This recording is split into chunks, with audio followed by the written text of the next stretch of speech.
किसी भी देश के विकास में वहां पर एक स्थायी सरकार का होना बहुत ही ज्यादा महत्वपूर्ण होता है। भारत जैसे लोकतांत्रिक देश में अगर हम राजनीतिक व्यवस्था को देखते हैं जहां पर मल्टी पार्टी सिस्टम है, तो अक्सर पार्टियों के जो सदस्य रहे हैं अपने पर्सनल हित के लिए एक पार्टी से दूसरी पार्टी की सदस्यता लेने में बिल्कुल भी संकोच नहीं करते हैं, जिससे कि जो भी सत्तारूढ़ पार्टी होती है उसको यह हर वक्त डर बना रहता है कि कहीं उसकी सरकार गिर न जाए। तो इसी चीज को रोकने के लिए भारत में एक कानून लाया गया जिसे दल बदल विरोधी कानून कहते हैं। इसे 10th शेड्यूल में रखा गया और आज हम दृष्टि आईएएस के इनफोकस श्रृंखला की इस नई वीडियो में इसी टॉपिक के ऊपर चर्चा करने जा रहे हैं। तो आप सभी का एक बार बहुत बहुत स्वागत है, बहुत बहुत अभिनंदन है दृष्टि आईएएस के इनफोकस श्रृंखला के इस नई वीडियो में। मेरा नाम है सलमान। जैसा कि आप सभी को पता होगा कि अभी हाल फिलहाल में एंटी डिफेक्शन लॉ यानी कि दल बदल विरोधी कानून जो है चर्चा में बना हुआ है। चर्चा में बने होने का क्या प्रमुख कारण है और यह प्रमुख जो कानून है इसके क्या कॉज और प्रोन्स हैं, क्या इसके मापदंड है, क्या है यह कानून, इन तमाम बिंदुओं पर हम आज अपनी इस वीडियो में बातचीत करेंगे। तो वीडियो को आगे बढ़ाने से पहले आज की वीडियो की एक बार रूपरेखा देख लेते हैं कि हम किन किन बिंदुओं के ऊपर बातचीत करेंगे। तो सबसे पहले देखेंगे कि खबर क्या है और यह खबर चर्चा में क्यों है, इसके बाद क्यों बनाई गई थी 10वीं अनुसूची, इसके बाद हम चर्चा करेंगे कि वह कौन से ऐसे मुद्दे हैं जो इस 10वीं अनुसूची या कह ले कि एंटी डिफेक्शन लॉ में शामिल है। एंटी डिफेक्शन लॉ के अंतर्गत वह कौन कौन सी बातें हैं जिसके अंतर्गत किसी पार्टी के सदस्य को सदन का सदस्य होने के लिए अपात्र घोषित किया जाता है। इसके साथ ही साथ क्या ऐसे आवश्यक सुधार है जो कि एंटी डिफेक्शन लॉ में किए जाने आवश्यक है। साथ ही साथ अंत में हम लोग एक मेंस के लिए प्रश्न के ऊपर बातचीत करेंगे जिसे आप लोग 250 शब्दों में लिखने का प्रयास करेंगे। तो यह वीडियो की रूपरेखा रही और यह पूरा का पूरा जो टॉपिक है जीएस पेपर 2 से जुड़ता है। तो चलिए शुरुआत करते हैं। सबसे पहले देखते हैं कि खबर क्या है।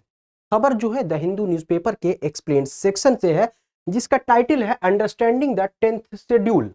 एक्सप्लेन सिस्टम से है। तो 10वीं अनुसूची को समझना। 10वीं अनुसूची क्या है? दल बदल विरोधी कानून, इसी को अंग्रेजी में हम एंटी डिफेक्शन लॉ कहते हैं। तो अब ये जो कानून है यह चर्चा में क्या है, तो अभी हाल फिलहाल की अगर हम बात करें तो अभी महाराष्ट्र जो विधानसभा है उसके अध्यक्ष महोदय ने एकनाथ शिंदे गुट को असली शिवसेना के रूप में मान्यता देने के बाद उसके जो 40 विधायक हैं इनको अयोग्य ठहराने से इनकार कर दिया है।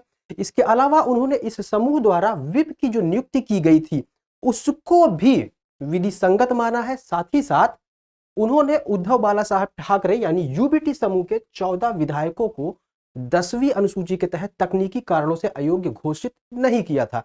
तो यह पूरा का पूरा मुद्दा रहा जिसकी वजह से यह खबर सुर्खियों में है। अब इस वीडियो को आगे बढ़ाने से पहले आप सभी को यह जानना जरूरी है कि मामला क्या है, क्योंकि जब तक आप यह नहीं समझेंगे कि यह पूरा का पूरा मामला क्या था तब तक आपको चीजें क्लियर नहीं होंगी। तो एक बार समझते हैं थोड़ा सा कि इसके बैकग्राउंड में हम जाते हैं कि आखिर हुआ क्या था। दरअसल आप सभी को पता है कि महाराष्ट्र में एक पार्टी है शिवसेना के नाम से। तो जून 2022 में एकनाथ शिंदे के नेतृत्व में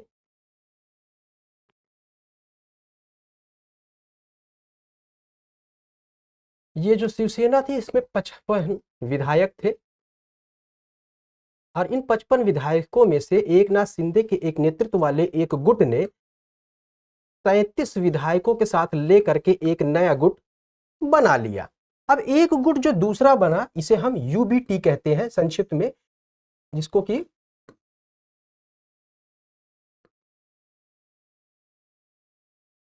उद्धव बाला साहब ठाकरे ग्रुप के नाम से भी हम लोग समझ सकते हैं, जान सकते हैं। इसी को संक्षिप्त में हम यूबीटी कहते हैं। अब एकनाथ शिंदे का जो नेतृत्व वाला यह जो ग्रुप था इसने एक संचेतक भी नियुक्त कर दिया जिसे हम अंग्रेजी में व्हिप कहते हैं। अब व्हिप का क्या कार्य होता है ये आप लोग कमेंट सेक्शन में बताइएगा। तो इन्होंने भारत गोगा वाले को संचेतक नियुक्त कर दिया और इन्होंने भी अपना एक व्हिप यानी कि एक सचेतक नियुक्त किया सुनील प्रभु को। अब दोनों गुटों के मध्य एक तरह से ये समझिए कि इस बात को लेकर के एक तरह से कह लीजिए कि राजनीतिक युद्ध छिड़ गया कि असली शिवसेना पार्टी कौन है।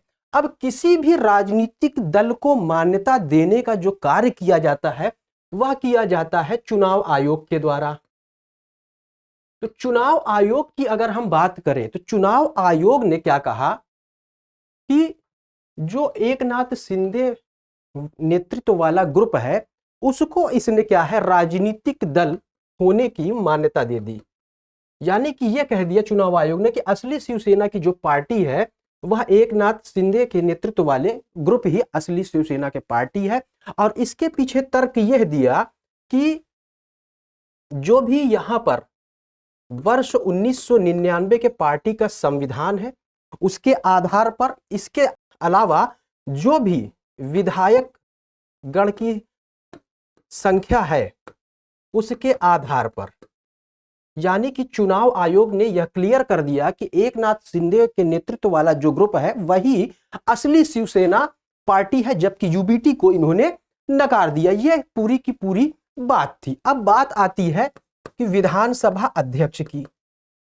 तो अभी हाल ही में विधानसभा अध्यक्ष ने भी इनको मान्यता दे दी है और इस बात से इनकार कर दिया है कि एकनाथ शिंदे के नेतृत्व वाले में जो भी 40 विधायक है उनको विधानसभा की सदस्यता रद्द करने को मना कर दिया है। क्योंकि जो यह नेतृत्व, इसके नेतृत्वकर्ता की अगर बात करें तो एक तो यहां पर विधायकों का समर्थन ज्यादा था, साथ ही साथ जो इलेक्शंस हुए थे महाराष्ट्र विधानसभा के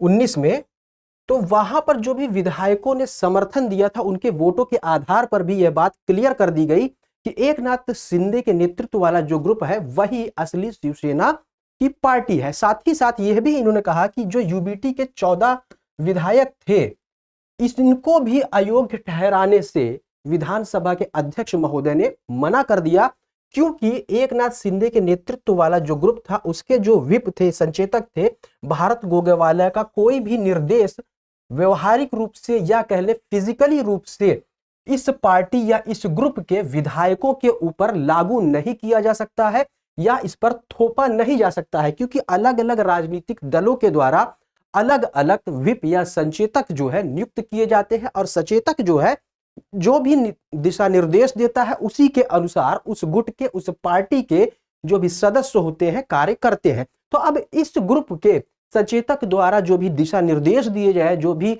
गाइडलाइंस दी गई, वो इनके ऊपर अप्लाई नहीं की जा सकती है। तो ये पूरा का पूरा मामला था। आई होप आप सभी को समझ में आया होगा। तो शिवसेना कौन सी पार्टी है? अभी एकनाथ शिंदे के नेतृत्व वाला जो गुट है उसी को शिवसेना पार्टी के मूल राजनीतिक दल होने का समर्थन किया गया है। किसके द्वारा? विधानसभा अध्यक्ष के द्वारा। और इसको मान्यता किसके द्वारा दे दिया गया? चुनाव आयोग द्वारा, क्योंकि चुनाव आयोग द्वारा ही किसी राजनीतिक दल को या किसी राजनीतिक पार्टी को मान्यता देने या ना देने का कार्य सौंपा गया है। तो यह पूरा का पूरा विवाद था। इसी के आलोक में एंटी डिफेक्शन लॉ अभी हाल ही में सुर्खियों में बना हुआ है। अब एंटी डिफेक्शन लॉ क्या है इसको हम लोग समझते हैं, साथ ही साथ उसमें ऐसे कौन से आवश्यक सुधारों की जरूरत है जो कि आज के परिप्रेक्ष्य में या हम वर्तमान में बात करें तो प्रासंगिक हो जाता है, और सुप्रीम कोर्ट का इस पर क्या निर्णय है, इन तमाम पहलुओं पर हम लोग बातचीत करेंगे। तो सबसे पहले ये देखिए कि एंटी डिफेक्शन लॉ यानी कि 10वीं अनुसूची बनाई क्यों गई थी। तो दरअसल 1960 और 70 के दशक में एक प्रवृत्ति देखी गई राजनीतिक दलों में और राजनीतिक दलों के सदस्यों में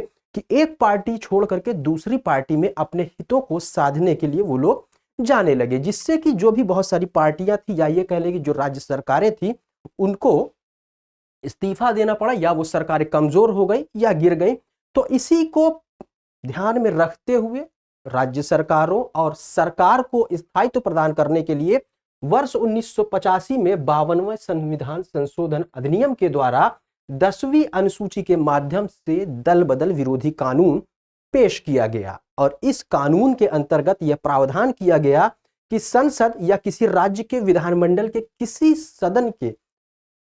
सदन का जो कोई भी सदस्य हो, यदि वह स्वेच्छा से अपनी राजनीतिक दल की सदस्यता छोड़ देता है या सदन में अपनी पार्टी के निर्देशों के खिलाफ वोट देता है, तो वह उक्त सदन से निर्हरता के लिए उत्तरदायी होगा, यानी कि उसे उस सदन की सदस्यता से निष्कासित किया जा सकता है। यह प्रावधान इस दल बदल विरोधी कानून के अंतर्गत किया गया। मोटे मोटे तौर पर यहां पर आप लोगों को बात समझ में आई होगी। अब इस कानून के दो अपवाद भी थे। क्या अपवाद थे? एक अपवाद तो यह था कि विधायक दल के लिए 1/3 सदस्य विभाजित होकर अलग समूह बनाते हैं, यानी कि कोई भी राजनीतिक पार्टी है और उस पार्टी के जो भी विधायक हैं वो पूरे के पूरे 1/3 सदस्य मिल करके अगर कोई एक नया ग्रुप बना लेते हैं, नया दल बना लेते हैं, नई पार्टी बना लेते हैं, तो वह इस कानून के अंतर्गत शामिल नहीं होगा, लिहाजा उन्हें सदन से निष्कासित नहीं किया जाएगा। पहली चीज, इसे वहां पर देखें तो पैरा 3 के अंतर्गत रखा गया है इस अनुसूची में। दूसरा यह था कि उनके राजनीतिक दल का किसी अन्य दल के साथ विलय हो जाए और इस शर्त के साथ हो कि उसके विधायक दल के 2/3 सदस्यों द्वारा अनुमोदित किया गया हो। ठीक, तो इस आधार पे भी उसे जो है अयोग्य नहीं ठहराया जाएगा। तो अब इसका अगर हम देखें तो जो पहला वाला ये पैरा 3 और ये पैरा 4 है, अगर हम देखें 10वीं अनुसूची, तो पैरा 3 को बाद में रद्द कर दिया गया, ओमिट कर दिया गया, जिससे कि इस कानून को और भी ज्यादा स्थायित्व मिल सके, क्योंकि इसका दुरुपयोग होने लगा था। तो अब यहां तक अगर हम देखें तो इसके बाद क्या है, जब इस तरह की चीजें होने लगी, यानी कि इस चीज को रद्द कर दिया गया, यानी कि अब अगर इस तरह का कोई भी कार्य किया जाता है तो उसे भी सदस्यता से हाथ धोना पड़ सकता है। तो ऐसे में क्या हुआ, एक ऐसी प्रवृत्ति देखी जाने लगी कि विधायक दल के 2/3 सदस्य व्यवहारिक रूप से तो दल बदल कर लेते हैं, लेकिन अयोग्यता से बचने के लिए मूल राजनीतिक दल का ही होने का दावा करते हैं। तो ये एक प्रवृत्ति देखी गई। दूसरी, जो कि ये वाला अपवाद था, ये एज इट इज कंटिन्यू चलता रहा, यानी कि एक राष्ट्रीय राजनीतिक दल के राज्य विधायक दल के 2/3 से अधिक सदस्यों ने अयोग्यता से बचने के लिए खुद को किसी अन्य राजनीतिक दल में मिला लिया है। तो ये चीजें अभी तक इसमें शामिल है। इस पर क्या सुधार हो सकता है, कैसे इससे बचा जा सकता है जिससे कि किसी भी सरकार को स्थायित्व प्रदान किया जाए, ये एक बार चर्चा का विषय बना हुआ है। इस पर न्यायालय के भी बहुत सारे निर्णय आए हैं, उनकी बहुत सारे गाइडलाइंस है, उस पर भी चर्चा करेंगे। लेकिन अब देखते हैं कि यह जो दल बदल विरोधी कानून है, इसमें यह कौन कौन से प्रावधान किए गए हैं जिसके आधार पर किसी भी सदस्य को सदन की सदस्यता से बाहर किया जा सकता है। तो यदि किसी राजनीतिक दल से संबंधित सदन का कोई भी सदस्य स्वेच्छा से अपनी राजनीतिक दल की सदस्यता छोड़ देता है या अपने राजनीतिक दल के निर्देशों के विपरीत विधायिका में वोट देता है या नहीं देता है, इसके अलावा हालांकि अगर देखें इस पहलू को, तो यदि सदस्य ने पूर्व अनुमति ली है या इस तरह के मतदान या अनुपस्थिति से 15 दिनों के भीतर पार्टी द्वारा माफ कर दिया गया है, तो सदस्य अयोग्य घोषित नहीं होगा। यानी कि पार्टी ने उसे माफ कर दिया है तो उसे अयोग्य घोषित नहीं किया जाएगा, लेकिन अगर पार्टी ने उसे माफ नहीं किया है तो उसे अयोग्य घोषित कर दिया जाएगा। इसके अलावा यदि कोई निर्दलीय उम्मीदवार चुनाव के बाद किसी राजनीतिक दल में शामिल होता है तो उसे भी अयोग्य घोषित कर दिया जाएगा इस कानून के अंतर्गत। अब एक मामला और आता है कि आपने देखा होगा कि संसद में या राज्य विधानमंडलों में कुछ सदस्यों को मनोनीत भी किया जाता है। तो कोई भी मनोनीत सदस्य विधायिका का सदस्य बने रहने के 6 महीने के बाद किसी दल में अगर शामिल होता है तो उसकी भी सदस्यता रद्द कर दी जाती है। ये सारा का सारा जो प्रावधान है एंटी डिफेक्शन लॉ के अंतर्गत किया गया था। अब इस पर क्या सुधार किया जा सकता है, ये चीजें समझने की है और बहुत ही आवश्यक होती है। इसको जरा ध्यान से देखिएगा कि किसी भी सदन में जो भी सदस्य है उसकी योग्यता और अयोग्यता पर निर्णय लेने का जो अधिकार है वह सदन के अध्यक्ष के ऊपर होता है। तो अयोग्यता पर निर्णय लेने का अधिकार किसके ऊपर है? अध्यक्ष के ऊपर है। लेकिन हाल फिलहाल में एक ऐसी चीज देखी जा रही है, एक ऐसी प्रवृत्ति देखी जा रही है कि जो सदन का अध्यक्ष होता है वह मुख्य रूप से उसका झुकाव जो है सत्तारूढ़ दल की तरफ ही होता है, यानी कि उसका जो निर्णय है उसकी निष्पक्षता पर सवाल उठ रहे हैं। पहले की अगर हम बात करें तो अध्यक्ष के निर्णय को जुडिशियल रिव्यू यानी कि न्यायिक जुडिशियल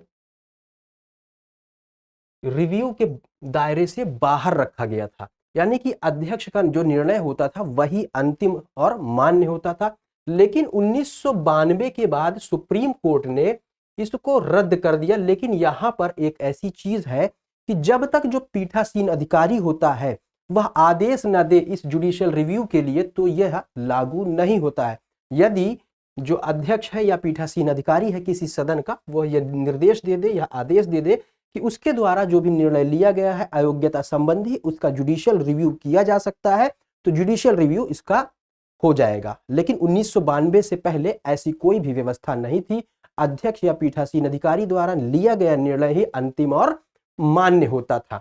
अब 2020 में एक मामले में, कौन सा मामला था, KM सिंह बनाम मणिपुर के अध्यक्ष वाले मामले में सुप्रीम कोर्ट ने कहा कि इस तरह की जो भी शक्तियां हैं, यानी कि किसी भी व्यक्ति की योग्य और अयोग्य होने की, तो उन शक्तियों को न्यायाधीशों की अध्यक्षता वाले एक स्वतंत्र न्यायाधिकरण में निहित करने के लिए संविधान में संशोधन करना चाहिए संसद को। यानी संसद एक ऐसा संशोधन करे कि इस तरह की जो शक्तियां हैं कि किसी भी सदस्य की सदन में योग्यता और अयोग्यता को लेकर के जो भी सवाल है उस पर निर्णय लेने के लिए एक न्यायाधिकरण बनाया जाए, जो कि न्यायाधीशों की अध्यक्षता वाला न्यायाधिकरण होगा।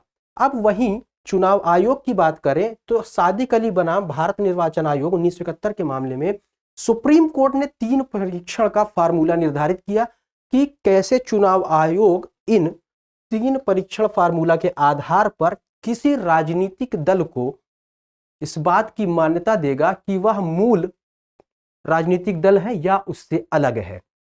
ये क्या क्या थे, तो सबसे पहले इसमें यह देखा जाएगा कि पार्टी के लक्ष्य और उद्देश्य क्या है, यानी कि जो अलग से नया दल बना है जब उसकी टेस्टिंग की जाएगी तो वो 3 आधारों पर की जाएगी, जिसमें से यह है कि जो भी पार्टी है उसके लक्ष्य क्या है, उसके उद्देश्य क्या है, उसके अलावा पार्टी के संविधान के अनुसार। अब यहाँ संविधान भारतीय संविधान की बात नहीं कर रहा है, पार्टी का अपना भी एक कोड ऑफ कंडक्ट होता है।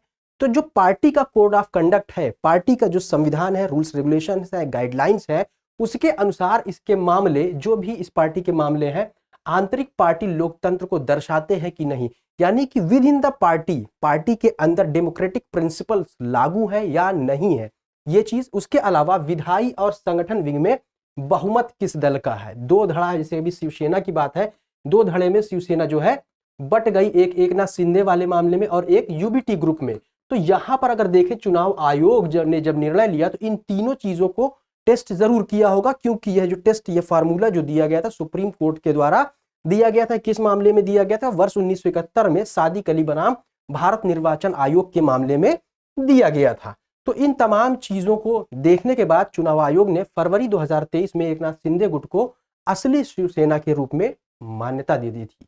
तो ये मोटे मोटे तौर पर आपको चीजें समझ में आएगी। लेकिन अभी भी इस कानून में बहुत सारी अस्पष्टताएं हैं, खास करके अगर हम देखें तो जो मूल सुधार होना चाहिए किसी भी पार्टी के अंदर, जो भी इंटरनल, अगर हम बात करें तो इंटरनल जो डेमोक्रेसी है उसको संस्थागत बनाना चाहिए। मुख्य रूप से देखें कि क्या सुधार की जरूरत है, तो कोई भी पार्टी है, जो हमारी पार्टी है उसमें जो इंटरनल डेमोक्रेसी है, यानी कि आंतरिक जो लोकतंत्र है पार्टी का, उसको इंस्टीट्यूशनलाइज यानी संस्थागत करना चाहिए। यानी कि रेगुलर समय पर, रेगुलर इंटरवल पर विद इन द पार्टी भी इलेक्शंस होते रहना चाहिए। और ये जो इलेक्शंस होना चाहिए स्ट्रिक्ट गाइडलाइंस या स्ट्रिक्ट तरीके से देखरेख के अंदर होना चाहिए। किसकी देखरेख? जो इलेक्शन कमीशन है, जो चुनाव आयोग है, उसके मॉनिटरिंग में, स्ट्रिक्ट मॉनिटरिंग में रेगुलर इंटरवल्स पर चुनाव कंडक्ट कराए जाने चाहिए विद इन द पार्टी, जिससे कि जो पार्टी की अपनी आंतरिक लोकतांत्रिक व्यवस्था है वह बनी रहे और इसको चैनलाइज्ड किया जाना चाहिए, इंस्टीट्यूशनलाइज्ड किया जाना चाहिए, जिससे कि अपनी पार्टी की लोकतांत्रिक जो भी क्वालिटी है वो बनी रहे। इसी के संदर्भ में इन मामलों में सुप्रीम कोर्ट का आधिकारिक फैसला और सदस्यों की अयोग्यता पर जो भी फैसला है उस करने के लिए स्वतंत्र न्यायाधिकरण की स्थापना 10वीं अनुसूची के आसपास की अस्पष्टता को कम करेगी। यानी कि एक स्वतंत्र न्यायाधिकरण की स्थापना का जो फैसला या निर्देश सुप्रीम कोर्ट के द्वारा दिया गया था, यदि इस तरह की किसी भी न्यायाधिकरण की स्थापना कर दी जाती है तो 10वीं अनुसूची के अंतर्गत दल बदल विरोधी कानून में जो अभी भी कुछ अन्य स्पष्टताएं हैं, जो चीजें क्लियर नहीं हैं, तो वो भी और ज्यादा क्लियर हो जाएंगे। क्योंकि अध्यक्ष के द्वारा कभी कभी क्या होता है कि निष्पक्ष निर्णय नहीं लिया जाता है, वो सत्तारूढ़ दल की तरफ ही उसका झुकाव होता है, तो ये सवाल बना रहता है। तो ये सारी की सारी बातें इससे जुड़ी रही। और अंत में एक प्रश्न जो कि आप लोग 250 शब्दों में लिखने का प्रयास करेंगे। भारतीय लोकतांत्रिक व्यवस्था के आलोक में दल बदल विरोधी कानून की कमियों पर चर्चा कीजिए। 250 शब्दों में आप इसे लिखने का प्रयास करेंगे। तो आज की वीडियो में बस इतना ही। तो जुड़े रहिए दृष्टि संस्थान के साथ ही साथ दृष्टि आईएएस को सब्सक्राइब करना ना भूलिए। बहुत ही जरूरी है दृष्टि आईएएस को सब्सक्राइब करना, क्योंकि कोई भी जानकारी आपसे छूटने ना पाए। एग्जाम की जो तिथियां हैं वो धीरे धीरे नजदीक आती जा रही हैं, तो इस चीज को भी ध्यान में रखते हुए आप सभी के लिए ये महत्वपूर्ण हो जाता है कि जो भी डेली न्यूज आ रही हैं, जो आप सभी के लिए महत्वपूर्ण हो जाती हैं, तो दृष्टि संस्थान की तरफ से उन तमाम चीजों को विस्तार से कवर किया जाता है, तो कोई भी खबर छूटने ना पाए। इसलिए दृष्टि आईएएस को सब्सक्राइब करते रहिए और बने रहिए दृष्टि आईएएस के साथ। मिलते हैं किसी अन्य वीडियो में, तब तक के लिए जय हिंद। डियर व्यूअर्स, अपने एग्जाम की तैयारी को और बेहतर करने के लिए हमारे चैनल को लाइक, शेयर और सब्सक्राइब करना न भूलें।